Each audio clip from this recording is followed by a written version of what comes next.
दोस्तों Indian navy के लिए पहला indigenous aircraft carrier INS Vikrant को निर्माण करने के बाद से ही दूसरे एयरक्राफ्ट कैरियर को लेकर चर्चा किया जा रहा है। बेसिकली इंडियन नेवी एक ही समय में 3 एयरक्राफ्ट कैरियरों को चाहता है, जिसके लिए इंडिजीनियस तरीके से और एक एयरक्राफ्ट कैरियर को जल्द से जल्द बनाना अति आवश्यक है। और इंडियन नेवी के इसी आवश्यकताओं को देखते हुए बड़े आकार के नए एयरक्राफ्ट के कॉन्सेप्ट को फिलहाल कुछ समय के लिए पॉज करते हुए एक और आईएनएस विक्रांत के ही सिस्टर क्लास के शिप को निर्माण करने का जहां पे तैयारी किया जा रहा है, तो वहीं पे अब दूसरे इंडिजीनियस एयरक्राफ्ट कैरियर को लेके एक बड़ा खबर आया। रिपोर्ट में दावा किया जा रहा है कि इंडियन नेवी अपने कैपेबिलिटी को मजबूत करने के साथ साथ डिफेंस के मामले में अपने सेल्फ रिलायंस को मजबूत करने के लिए दूसरा इंडिजीनियस एयरक्राफ्ट कैरियर मतलब IAC-2 को लेके अपने प्रपोजल को सामने रख दिया है। और इंडियन नेवी के इस प्रपोजल के बाद जल्द ही मिनिस्ट्री ऑफ डिफेंस और गवर्नमेंट के तरफ से नेवी के इस प्रपोजल को लेकर सोच विचार किया जा सकता है और जल्द ही और एक एयरक्राफ्ट कैरियर को इंडियन नेवी के लिए बनाना शुरू किया जा सकता है। दोस्तों मीडिया रिपोर्टों में दावा किया जा रहा है कि इंडियन नेवी अपने कैपेसिटी को मजबूत करने के साथ साथ अपने आप को सेल्फ सफिशिएंट बनाने के लिए हाल ही में ही मिनिस्ट्री ऑफ डिफेंस के सामने एक नया प्रपोजल रखा है। और दोस्तों ये प्रपोजल असल में सेकंड एयरक्राफ्ट कैरियर के कंस्ट्रक्शन को लेके है। और रिपोर्ट में ये भी दावा किया जा रहा है कि कोची शिपयार्ड लिमिटेड जो कि पहला इंडिजीनियस एयरक्राफ्ट कैरियर मतलब आईएनएस विक्रांत को तैयार किया है, वो असल में सेकंड एयरक्राफ्ट कैरियर के ऑर्डर को हासिल करने को लेकर इंतजार कर रहा है। बेसिकली दोस्तों ये जो प्रोजेक्ट है ये प्रधानमंत्री श्री नरेंद्र मोदी के आत्मनिर्भर भारत के जो संकल्प का फ्लैगशिप प्रोजेक्ट बन सकता है, क्योंकि aircraft carrier one of the most important और one of the biggest defence project होता है। और अगर इसे प्रधानमंत्री श्री नरेंद्र मोदी के इस आत्मनिर्भर भारत के संकल्प के तहत लॉन्च किया जाता है तो ये आत्मनिर्भर भारत प्रोजेक्ट के लिए सबसे बड़ा वरदान होगा। इवन अधिकारियों का यह भी मानना है कि ये जो प्रोजेक्ट है ये केवल मात्र डिफेंस सेक्टर को ही मजबूती नहीं देगा, बल्कि इसके साथ साथ इकोनॉमिकल सेक्टर और जॉब सेक्टर को भी मजबूत देगा, क्योंकि इस तरीके के एयरक्राफ्ट कैरियर को बनाने के लिए हजारों के संख्या में वर्कर्स और इंजीनियरों का आवश्यकता पड़ता है। और ये करीब करीब 5 साल तक बनेगा, जिससे कि इन वर्करों को कम से कम 5 साल तक तो जॉब अवश्य मिलेगा, जबकि ऐसे एयरक्राफ्ट कैरियर के साथ एक लंबा सप्लाई चेन जुड़ा हुआ रहता है। और दोस्तों इस सप्लाई चेन में भी इनडायरेक्टली कई हजारों के संख्या में जॉब क्रिएट होगा। अब दोस्तों आपके जानकारी के लिए बता दूं कि फिलहाल नेवी का जो संकल्प है वो है 3 एयरक्राफ्ट कैरियरों को एक ही साथ ऑपरेट करना, ताकि इंडिया के दोनों कोस्ट मतलब ईस्ट और वेस्ट कोस्ट में हमेशा ही 2 ऑपरेशनल एयरक्राफ्ट कैरियरों को तैनात रखा जा सके और इस दरमियान तीसरा एयरक्राफ्ट कैरियर जो है वो मेंटेनेंस और रिपेयर से गुजारा जा सके। अब दोस्तों फिलहाल अगर देखा जाए तो इंडियन नेवी के पास 2 ऑपरेशनल एयरक्राफ्ट कैरियर है, जिनमें एक एयरक्राफ्ट कैरियर सोवियत यूनियन के कीव क्लास के कैरियर का मॉडिफाइड वर्जन है, जिसे कि भारत के द्वारा रशिया से खरीदा गया है, जबकि दूसरा एयरक्राफ्ट कैरियर असल में indigenous aircraft carrier INS Vikrant है, जिसे प्रधानमंत्री श्री नरेंद्र मोदी के द्वारा सितंबर 2022 में इंडियन नेवी को कमीशन किया गया था। और दोस्तों ये जो आईएनएस विक्रमादित्य एयरक्राफ्ट कैरियर है ये फिलहाल आने वाले 15 साल के अंदर रिटायर्ड हो जाएगा। और दोस्तों इससे पहले ही इंडिया को और एक नया एयरक्राफ्ट कैरियर चाहिए, ताकि इंडियन नेवी के जो 3 एयरक्राफ्ट कैरियर का सपना है उसे पूरा किया जा सके। अब दोस्तों दूसरा इंडिजीनियस एयरक्राफ्ट कैरियर के रूप में पहला जो संकल्प रखा गया था वो असल में 65,000 टन के भारी भरकम आईएनएस विशाल जैसे एयरक्राफ्ट कैरियर के डिजाइन को लेके था, जो कि संपूर्ण रूप से अलग डिजाइन और अलग तरीके का एयरक्राफ्ट कैरियर होने वाला था। लेकिन इस तरीके के एयरक्राफ्ट कैरियरों को 4 से 5 साल के अंदर बनाना संभव नहीं है और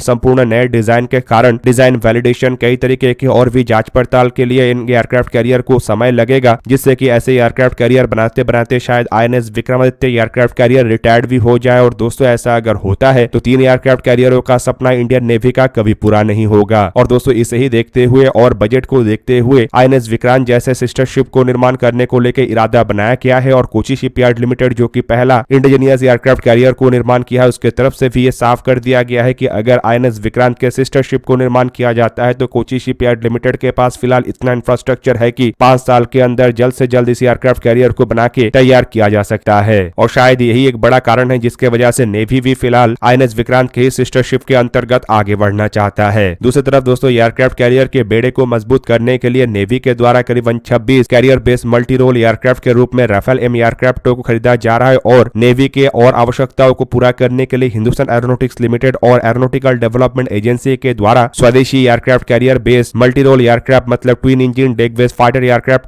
का भी डेवलपमेंट किया जा रहा है। अब दोस्तों राफेल एम एयरक्राफ्ट को लेकर तो बताया जा रहा है कि इलेक्शन के बाद ही इस एयरक्राफ्ट के डील के ऊपर हस्ताक्षर हो सकता है, जबकि twin engine deck based fighter aircraft को लेकर बताया जा रहा है कि साल 2034-35 से इन्हीं एयरक्राफ्टों के सहारे नेवी के बेड़े से मिग 29 एयरक्राफ्टों को रिटायर किया जाना है। और दोस्तों अब चाइना की एक्टिविटी को देखते हुए माना जा रहा है कि जल्द ही गवर्नमेंट की तरफ से दूसरे इंडिजीनियस एयरक्राफ्ट कैरियर को निर्माण करने को लेकर भी अनुमति दे दिया जाएगा। और दोस्तों अगर ऐसा होता है तो इंडियन नेवी के बेड़े में इस दशक के अंत से पहले शायद 3 ऑपरेशनल एयरक्राफ्ट कैरियर हो। अब दोस्तों एक तरफ जहां पे और एक एयरक्राफ्ट कैरियर को लेकर इंडियन नेवी की तरफ से अपना तैयारी किया जा रहा है, तो वहीं पे इंडियन नेवी की अंडर वाटर कैपेबिलिटी को मजबूत करने के लिए मिनिस्ट्री ऑफ डिफेंस की तरफ से IDEX में और एक नया डेवलपमेंट को लेकर अपने बातों को रख दिया गया है। और दोस्तों ये नया डेवलपमेंट है advance autonomous under water vehicle. रिपोर्टों में यह भी दावा किया जा रहा है कि मिनिस्ट्री ऑफ डिफेंस की तरफ से ये जो प्रस्ताव है ये बेसिकली इंडिया के स्टार्टअप्स के लिए रखा गया है। और मिनिस्ट्री ऑफ डिफेंस चाहता है कि एक नया नेक्स्ट जनरेशन के अंडर वाटर व्हीकल के प्रोटोटाइपों को इंडियन नेवी के लिए बनाए हुए जलकपी अंडर वाटर व्हीकल के डिजाइन के बेस पे तैयार किया जाए। अब दोस्तों यहाँ पे अगर जलकपी के डिजाइन को देखा जाए तो इसे इस तरीके से बनाया गया है कि ये नेवी के कई तरीके के मिशनों को पानी के नीचे एक्सटेंडेड तरीके से अंजाम दे सके। अब दोस्तों मिनिस्ट्री ऑफ डिफेंस की तरफ से रैंडमली खाली एक अंडर वाटर ड्रोनों को ही बनाने को लेके अपना प्रस्ताव को नहीं रखा गया है, बल्कि इसके कई तरीके के स्पेसिफिकेशन के बारे में भी जानकारी दिया गया है। और दोस्तों ऐसे जानकारियों के मुताबिक ऐसे अनमैन्ड अंडर वाटर व्हीकलों के पास एडवांस मिशन कंट्रोल सॉफ्टवेयर होना चाहिए जो कि इन व्हीकलों का कोर होगा। और ये जो मिशन कंप्यूटर है ये असल में सोफिस्टिकेटेड सॉफ्टवेयर से लैस होगा, सॉफ्टवेयर जो कि कई तरीके के डेटा को कलेक्ट करने के साथ साथ बिना इंटरप्शन के इन डेटा को प्रोसेस करके अलग अलग तरीके से ऑटोनोमस डिसीजन ले सके। इवन व्हीकल के ऑपरेशन, नेविगेशन और मिशन को भी इन सॉफ्टवेयर के द्वारा कंट्रोल किया जा सके। जबकि इसके अलावा जो दूसरा रिक्वायरमेंट है वो है एक्सटेंडेड एंड्योरेंस और फॉल्ट मैनेजमेंट। इन व्हीकलों के पास कम से कम 30 से 45 दिन तक पानी के नीचे एक्सटेंडेड रेंज में काम करने का क्षमता होना चाहिए, और वो भी मिनिमल मेंटेनेंस रिक्वायरमेंट के साथ। और दोस्तों इन व्हीकलों के पास अपने खुद के रोबस्ट फीचर होना चाहिए जो कि मेंटेनेंस मैकेनिज्म को लेके है, और कई तरीके के टेक्निकल इश्यूज को ये व्हीकल अपने आप ही सुधारने में समर्थ होना चाहिए। इसके अलावा इसके सेंसर इंटीग्रेशन और एनर्जी मैनेजमेंट को लेके भी जानकारी दिया गया है, और बताया गया है कि जलकपी के डिजाइन के जैसे ये जो सिस्टम है ये कई तरीके के सेंसर से लैस होना चाहिए, और इसमें इस तरीके के सेंसर होना चाहिए जो कि अनइंटरप्टली काम कर सके। एडिशनली ये रिलायबल पावर सोर्स सॉल्यूशन से जुड़ा हुआ रहना चाहिए, मतलब इसमें एक डीजल जनरेटर और लिथियम आयन बैटरी के पैक होना चाहिए जो कि लंबे मिशनों में काम आ सके।